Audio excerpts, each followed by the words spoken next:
बिस्मिल्लाहिर्रहमानिर्रहीम अस्सलाम वालेकुम। डियर स्टूडेंट्स, उम्मीद है कि आप सब खैरियत से होंगे। My name is Adeel Mehboob, I am lecturer of computer science. आज की इस वीडियो में हम पढ़ने वाले हैं कि कंप्यूटर हमारे घरों में कैसे इस्तेमाल होता है, किस तरह से कंप्यूटर को हम घर में इंटरटेनमेंट के लिए यूज़ करते हैं और बाकी कामों के लिए इस्तेमाल करते हैं।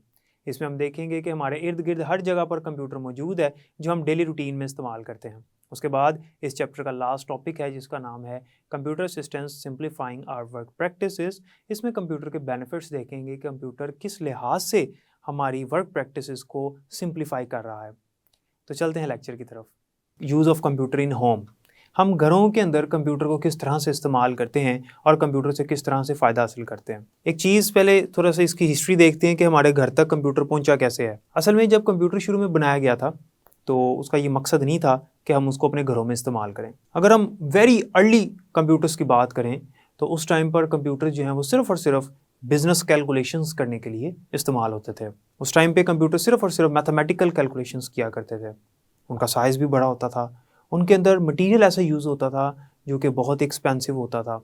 साइज़ भी बड़ा था, एक्सपेंसिव भी होते थे और आम सिविलियंस, हम जैसे लोग इंडिविजुअल्स उसको खरीद नहीं सकते थे। बड़ी बड़ी कंपनीज़, रिसर्च सेंटर्स में ये कंप्यूटर नज़र आते थे और मिलिट्री के पास हुआ करते थे। With the passage of time technology बेहतर होती गई और कंप्यूटर का size with the passage of time कम होता चला गया। जैसे जैसे कंप्यूटर का साइज़ कम होता गया तो कंप्यूटर जो हैं वो हमारे लिए मज़ीद सस्ते भी होते गए। क्यों? क्योंकि टेक्नोलॉजी इम्प्रूव हो गई। टेक्नोलॉजी इम्प्रूव हुई, उसका साइज़ भी कम हो गया, उसकी स्पीड भी बढ़ गई और ऑटोमेटिकली उसकी कीमत जो है वो भी कम हो गई। फिर वक्त के साथ उसके अंदर बहुत सारे फीचर्स ऐड होते चले गए।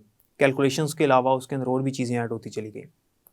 फिर उसके अंदर वीडियोस का पहले कोई कॉन्सेप्ट नहीं था कि हम उसके अंदर वीडियो देख सकें, ऑडियो हम सुन सकें, उसके अंदर इमेजेस देख सकें, इमेजेस को एडिट वगैरह कर सकें। शुरू में ऐसा कोई कॉन्सेप्ट ही नहीं था, सिर्फ और सिर्फ वो कैलकुलेशन के लिए इस्तेमाल होता था। लेकिन with the passage of time ये सारी चीज़ें उसके अंदर आस्ता आस्ता ऐड होती चली गई। फिर करते करते ये मैं इन शॉर्ट आपको बता रहा हूँ, इसके अंदर बहुत सारे कंप्यूटर्स है लेकिन इन शॉर्ट बता रहा हूँ आपको।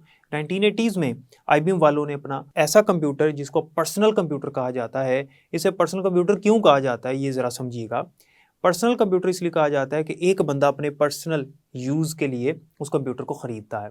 जैसे अगर मेरे पास फ़ोन है तो ये मेरा पर्सनल कंप्यूटर है, मेरा पर्सनल फ़ोन है, मैं इसको अपने लिए इस्तेमाल कर रहा हूँ, कंपनी इस्तेमाल नहीं कर रही। जबकि एक सिस्टम अगर कंपनी में मौजूद है और कंपनी के सारे वर्कर उसको यूज़ कर रहे हैं तो वो पर्सनल कंप्यूटर नहीं कहलाएगा। और कंपनी के अंदर जो सिस्टम्स यूज़ होते हैं वो हैवी सिस्टम्स होते हैं।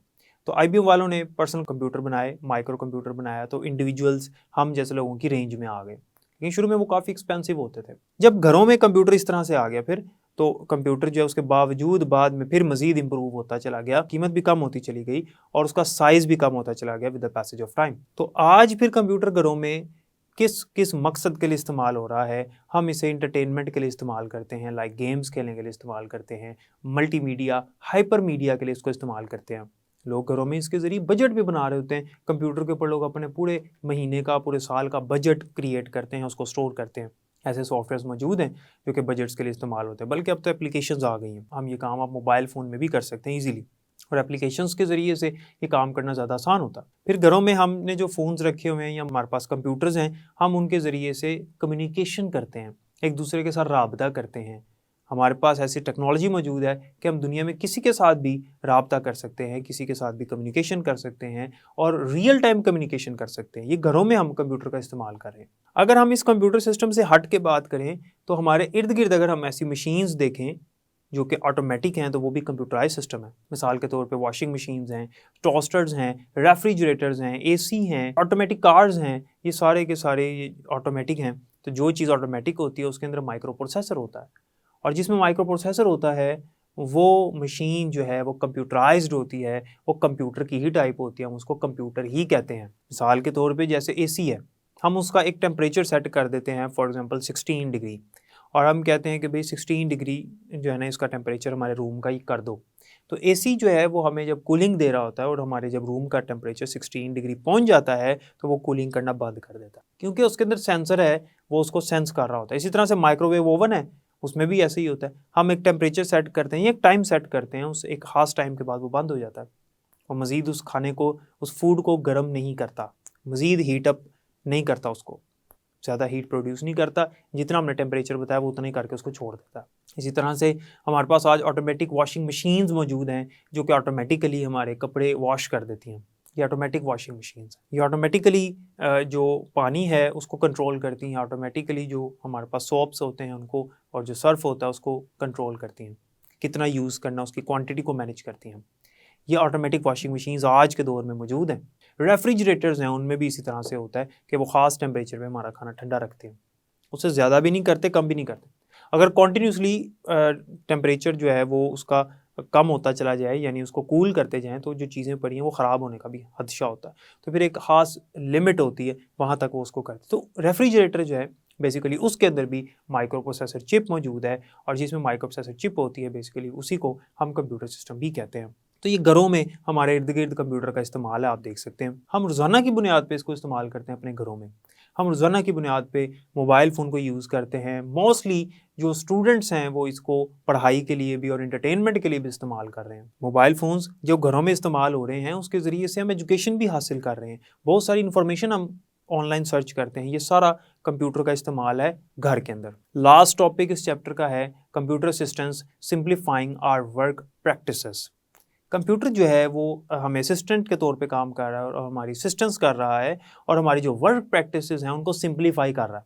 यानी हमारे जो काम हैं जो हम डेली रूटीन में करते हैं कंप्यूटर के ज़रिए से वो आसान हो रहे हैं। कंप्यूटर उनको सिंप्लीफाई करता चला जा रहा है। जो काम हमने करने हैं और वही काम अगर हम कंप्यूटर से करवाएं तो कंप्यूटर ज़्यादा बेहतर अंदाज में कर सकता है। कंप्यूटर जो है वो थकता नहीं है, कंप्यूटर कॉन्सिस्टेंटली काम कर सकता है, उसको रेस्ट की ज़रूरत नहीं पड़ती। कंप्यूटर कोई इन्फॉर्मेशन घुमाता नहीं है, कंप्यूटर किसी इन्फॉर्मेशन को मिसप्लेस नहीं करता। जो डाटा हमने उसके पास रखवाया है, जहाँ पर सेव किया वहीं पर सेव रहता है। कंप्यूटर वो टास्क भी परफॉर्म कर सकता है जो इंसानों के करने के लिए डेंजरस साबित हो सकती हैं। कंप्यूटर बहुत फास्टली काम करता है एज़ कम्पेयर टू ह्यूमंस। इंसान जितना मर्जी तेज़ काम कर ले, कंप्यूटर उससे भी ज़्यादा तेज़ काम करता है। कंप्यूटर जो है बहुत ही जल्दी इंफॉर्मेशन को रिट्रीव कर सकता है। रिट्रीव का मतलब होता है इंफॉर्मेशन हासिल करना, गेट करना। फॉर एग्जांपल, अगर कंप्यूटर के अंदर हम कोई चीज़ सर्च कर रहे हैं, किसी स्टूडेंट का रिकॉर्ड या कोई डाटा सर्च कर रहे हैं, तो हम वो डाटा लिखने के बाद एंटर करेंगे। चाहे थाउजेंड्स ऑफ रिकॉर्ड्स के अंदर से हमने एक रिकॉर्ड सर्च करना है, तो हमारे एंटर का बटन प्रेस करने के फ़ौरन बाद ही वो हमें इन्फॉर्मेशन दिखा देता है स्क्रीन के ऊपर। ये कंप्यूटर की स्पीड है। कंप्यूटर इतनी स्पीड में काम कर सकता है। Computer large amount of data अपने पास स्टोर कर सकता है। इतना large amount of data store कर सकता है कि इंसान अपने ब्रेन में स्टोर नहीं कर सकता। मिसाल के तौर पे हमने पीछे पढ़ा था कि स्टूडेंट्स जो हैं स्कूल्स, कॉलेज या यूनिवर्सिटीज़ में अगर 1000 स्टूडेंट है, 2000 हैं, तो उनका सारा का सारा रिकॉर्ड कंप्यूटर अपने पास सेव रखता है और याद रखता है। जब हम सर्च करते हैं फ़ौरन निकाल के दे देता है। क्या हम अपने ब्रेन में ये स्टोर कर सकते हैं इतना ज़्यादा रिकॉर्ड? नेवर, कभी भी नहीं कर सकते। इट्स इम्पॉसिबल कि हम हर स्टूडेंट का रिकॉर्ड जो है, उसका नेम, उसका फादर नेम, उसका रोल नंबर, उसका फ़ोन नंबर, उसका एड्रेस, उसका आईडी कार्ड नंबर और उसके वालिद का आईडी कार्ड नंबर, उसकी क्लास, उसका सेक्शन, उसके सब्जेक्ट्स, उसकी डेट ऑफ एडमिशन, ये सारी चीज़ें हम याद रखें, ऐसा पॉसिबल नहीं है। एक स्टूडेंट की रख सकते हैं, 2 की रख सकते हैं, 3 की रख सकते हैं, लेकिन थाउजेंड्स ऑफ स्टूडेंट्स की नहीं रिकॉर्ड इस तरह से हम अपने ब्रेन में सेव कर सकते हैं। तो इस वजह से कंप्यूटर हमारे काम आसान कर रहा है, यानी वो काम हमारी रेंज में जो नहीं है वो कंप्यूटर करता है। अच्छा, यहाँ पर बुक में चीज़ मेंशन है, वो कहता है कि बहुत से लोग ऐसा समझते हैं कि कंप्यूटर जो है वो हमारी तरह सोचता है, इंसानों की तरह, जबकि ऐसा नहीं है। कंप्यूटर जो है वो हमारे काम आसान तो कर रहा है, हमारे से बेहतर अंदाज में काम तो कर रहा है, लेकिन इसका मतलब ये नहीं है कि वो इंसानों की तरह सोच सकता है, इंसान की तरह काम कर सकता है।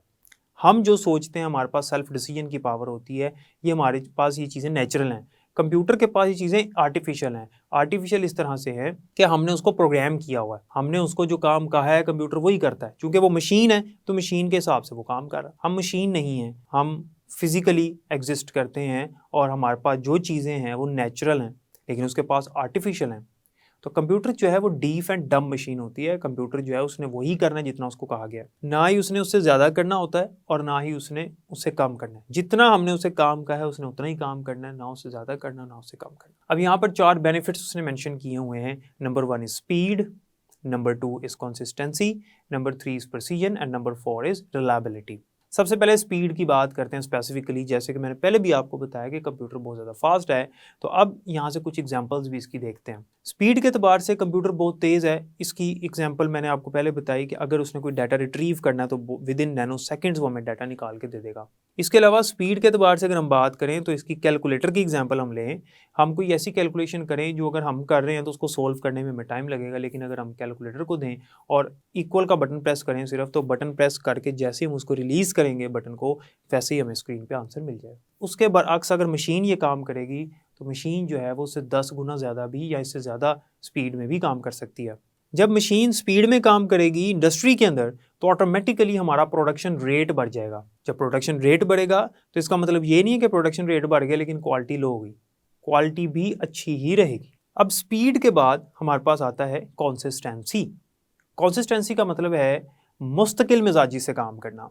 हम कोई काम करेंगे ना तो मुस्तकिल मिजाजी से कर रहे होंगे, लेकिन एक टाइम आएगा हम थक जाएंगे। हमने जो पहली दफ़ा ये काम किया होगा, हो सकता है कि अगर हम इसको अब 20th टाइम कर रहे हैं तो उस तरह से ना करें जिस तरह हमने इसको फर्स्ट टाइम किया था। जैसे कि अगर मैं एक लेक्चर पढ़ाता हूँ, दिन में पहला लेक्चर पढ़ाता हूँ, वो बड़ा एनर्जेटिक लेक्चर मैं देता हूँ, और अगर दिन में मैं 6 लेक्चर दे रहा हूँ तो लास्ट जो मेरा लेक्चर होगा वो मैं उस एनर्जी के साथ नहीं पढ़ा सकूँगा जिस तरह से मैंने पहला लेक्चर पढ़ाया था, क्योंकि हम इंसान हैं, हम उस तरह से काम नहीं कर सकते। लेकिन कंप्यूटर जो है वो एक ही टास्क बार बार रिपीट कर सकता है और वो मुस्तकिल मिजाजी से काम कर सकता है, वो थकता नहीं और वो कंसिस्टेंटली एक ही टास्क को बार बार रिपीट कर सकता है। इसे कहते हैं कंसिस्टेंसी। ये भी कंप्यूटर का एक एडवांटेज है, बहुत बड़ा एडवांटेज है।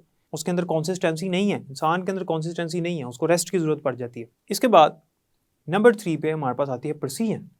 और डियर स्टूडेंट्स, प्रिसीजन जो है इसका मतलब होता है दुरुस्तगी, यानी बिल्कुल मुकम्मल एक्यूरेट हमें आंसर देना। ये कंप्यूटर की एक ख़ासियत है, कंप्यूटर की प्रॉपर्टी है कि वो कंसिस्टेंटली काम तो कर रहा है, उसकी स्पीड तो ज़्यादा है लेकिन उसकी प्रिसीजन भी है। ऐसा नहीं है कि वो कंसिस्टेंटली काम करी जा रहा है लेकिन प्रिसीजन कोई नहीं है, उसकी प्रिसीजन भी है, वो दुरुस्त आंसर हमें देता है। मैं आपको एक छोटी सी मिसाल देता हूँ। आप 2 नंबर्स को डिवाइड करते हैं और जब पॉइंट में आंसर आता है तो पॉइंट के बाद आप 2 या 3 डिजिट्स अपने पास रखते हैं, उसके बाद आगे आप उसे सॉल्व नहीं करते। लेकिन अगर आप कैलकुलेटर पे करेंगे ना, आपको आंसर चाहिए या नहीं चाहिए, उसने पॉइंट के बाद जितने डिजिट्स बनते हैं ना, जितना आंसर बनता है, उसने मुकम्मल प्रिसाइज आंसर आपको दिखाना है, एंड तक उसने आपको आंसर दिखाना। उसकी वजह यह है कि कंप्यूटर जो है वो प्रिसाइज होता है अपने मामलात में। कंप्यूटर मुकम्मल काम करता है और प्रिसाइज काम करता है, दुरुस्त काम करता है।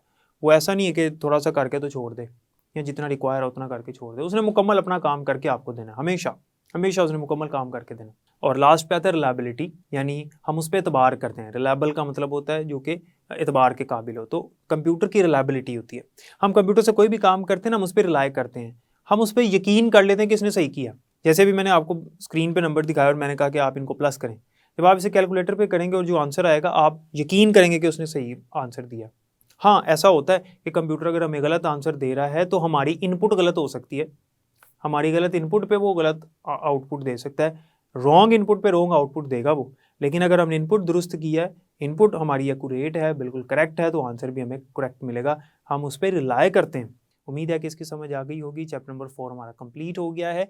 बाकी इंशाल्लाह हम नेक्स्ट लेक्चर में पढ़ेंगे। तब तक के लिए मुझे इजाज़त दें, अपना ख्याल रखिएगा और मुझे भी दुआ में याद रखिएगा। अल्लाह हाफ़िज़।